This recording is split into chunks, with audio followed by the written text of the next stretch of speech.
Said reporting from Lamu there. Now, millers were hard-pressed to explain why they supplied maize flour after the subsidy maize flour program elapsed, accruing 2.5 billion shillings that they are owed.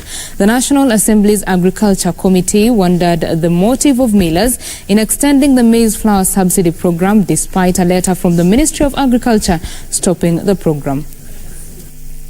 We are following a very important point here. You occasioned expenditure without authority from the ministry. Yes. No, that is why we have a pending bill. The ministry has seen there is no exchequer release. Stop. Then instead of stopping, you extend by the days of the contract. You, in your imagination, the contract runs. The contract does not run when the ministry can stop immediately.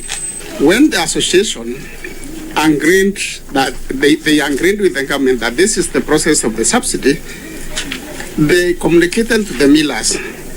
The millers didn't come the same day to sign the contract. Every miller was coming during his time. So if you came, for example, on 19th, you signed the contract. If I come on the 20th, I signed the contract. But the contract was running for 1 month. So your month, every miller, the month was sending, the day when actually after you signed. Now that the millers had the contract up to 20th, 19th, the other one's 18th, and this one now the cabinet secretary has communicated to the PS. Did this information go to the millers? Yeah. Important to have this clause that says that the millers shall not be held accountable for retail prices. We're requesting you, honorables, to actually request the government. The sooner we can sort out, the better we become than sitting as we are, because we are suffering as a business.